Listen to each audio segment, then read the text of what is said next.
The scriptures of all religions acknowledge the existence of demonic beings. Some, including Christianity, Islam, and Zoroastrianism, regard the power of evil entities to be real and perceive them as rivals to the dominion of God. Others, such as Buddhism, consider them to be manifestations of ignorance and illusion. Those religions that testify to demonic powers also recognize that these negative beings are subject to the commands of a leader, known by various names: Satan, Lucifer, Beelzebub, Iblis, Mara, and Anrahmanayu, among others.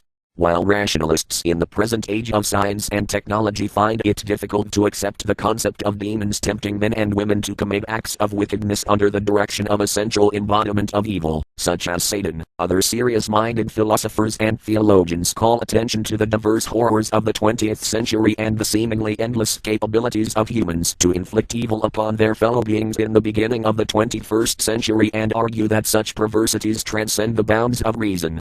The Quran warns that whoever follows the steps of Satan will assuredly be bid to indecency and dishonor. The prophet Zoroaster, c. 628 BCE in c. 551 B.C.E., blamed the evil one for spoiling the plan of life and depriving humans of the exalted goal of good thought. Hinduism envisions the gods and the demons as cosmic rivals for humankind. The demons are self-centered and interested in their own gain, while the gods are generous and willing to share their bounty with others. The epistle writer Paul, d. 62 and 68 CE, informs Christians in Ephesians 6:12 that they are not fighting against creatures of flesh and blood, but against the principalities, against the powers, against the world rulers of this present darkness, against the spiritual hosts of wickedness in the heavenly places. While it is one thing to recognize the human capacity for inflicting acts of incredible evil upon their fellow men and women, it is quite another to fear rumors of organized cults of thousands of Satan worshippers who allegedly plot horrid deeds against the members of other religions in the name of their cloven-hoofed and horned god. Contrary to the beliefs of certain conservative Christians, Satanism, as an actual religion, is composed of a few small groups, which according to census figures in the United States and Canada probably number less than 5 million members.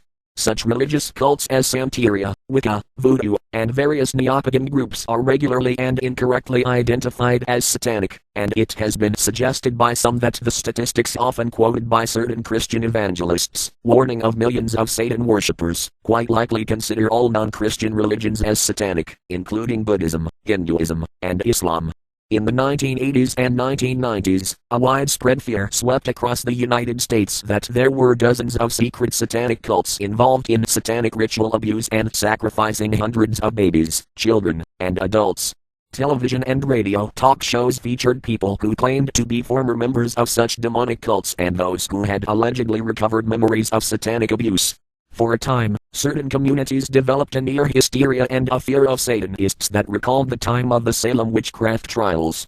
Even at its most alarming peak of irrational belief in such murderous cults, however, few accused such religious Satanists as Anton LaVey, 1930 and 1997, and his Church of Satan in San Francisco as condoning ritual human sacrifices. After exhaustive police investigations on both local and national levels failed to produce any hard evidence to support such frightening accounts, allegations of satanic ritual abuse faded to the status of a kind of Christian urban legend.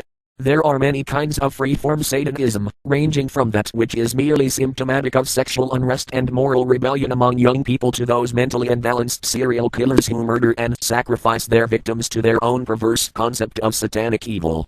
Teenagers and young adults may be mistaken for Satanists because they dress in dark gothic clothes, read occult literature, or play with a Ouija board with friends but most of them are merely role-playing and quietly protesting the conformity they wish to resist.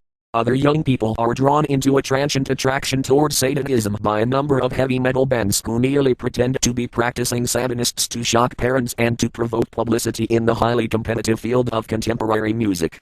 Each year, hundreds of homicides are thought to have been satanically or ritually inspired.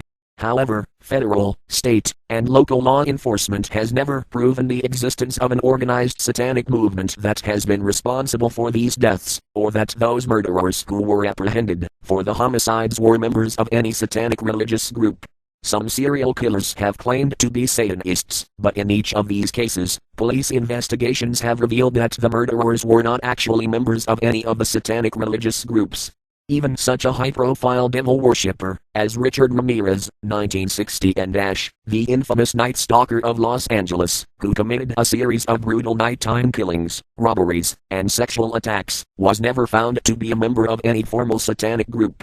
Although Ramirez scrawled an inverted pentagram, a symbol traditionally associated with satanic rituals, in the homes of some of his victims and shouted, "Hail, Satan," as he was being arraigned on charges of having murdered 14 people, he was strictly a lone wolf worshipper of evil. Individuals, primarily teenagers and young adults, may for a time dabble in the occult, ceremonial magic, and other freelance rituals and declare themselves as Satanists. Their numbers are difficult to assess with any degree of accuracy, for they are essentially fetists, generally inspired by a current motion picture or television series that popularizes Satanism or witchcraft, and their interest in Satanism is short-lived.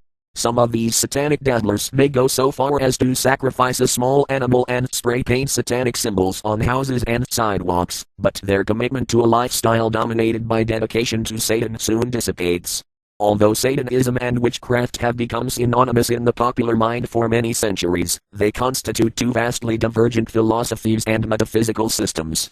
Generally speaking, witchcraft, the old religion, has its origins in primitive nature worship and has no devil or Satan in its cosmology. While some traditional witches seek to control the forces of nature and elemental forces in both the seen and unseen worlds, others are contented to work with herbs and healing. In essence, what many have described as the power of witchcraft throughout the ages may be the effective exercise of mind over matter, those abilities in the transcendent level of mind that today we term psychic or mental phenomena. True Satanism although manifesting in a multitude of forms and expressions and having also originated in an ancient worship of a pre-Judeo-Christian god is today essentially a corruption of both the nature worship of witchcraft and the formal Christian church service, especially the rites of the Roman Catholic Church. Some scholars argue that in a real sense, the Christian Church itself created the kind of Satanism it fears most through the excesses of the Inquisition, which made an industry out of hunting, persecuting, torturing, and killing those men and women accused of being doctrinal heretics and those practitioners of the old religion who were condemned for worshipping the devil through the practice of witchcraft. Then, in the 16th century, a jaded and decadent aristocracy, weary of the severity of conventional morality legislated by the Church, perversely began to convert the primitive belief structures of serf and peasant into an obscene rendering of the rites of traditional paganism with the ritualistic aspects of Christian worship. In contemporary times, many of those who openly claim to be Satanists and to belong to organized satanic groups insist that they do not worship the image of the devil condemned by Christian and other religions, because the word Satan does not specify a being, but rather a movement or a state of mind. What Satanists do worship, these individuals explain, is a spirit being commonly known as Satan in English and Sathanas in Latin. They do not believe Satan to be the supreme God, but they believe him to be the messenger of God in that he brought to Eve the knowledge of God. Satanists believe that there is a God above and beyond the God that created the cosmos. The Most High God takes no part in the affairs of the world, thus Satanists believe their faith to be the only true religion, insofar as revealed religion to mortals can be understood. Satanism, according to certain of its exponents, is the oldest of all world religions, and it is the only one that by doctrine lays claim to having its origin in the Garden of Eden. Adam's firstborn son, Cain, is thought to have celebrated the first satanic mass, and today, any lone Satanist can celebrate a valid mass, if the occasion arises. In the case of established covens, an ordained priest performs the office of the liturgy. Satanism, they maintain, is also the oldest form of worship according to discoveries made by archaeologists, who have discovered drawings of the horned god, Satan, in caves of Europe dating to prehistoric times. The following signs and symbols are among the most common expressions of Satanism, both among individual Satanists and those self-proclaimed high priests and priestesses who have established small covens of 23 or fewer members. The pentagram, the traditional five-pointed star, most often shown within a circle. Goat's head within a pentagram, the sigil of Baphomet, the symbol for Anton LaVey's Church of Satan. Number 666, the number of the beast in the Book of Revelation, considered by many Christian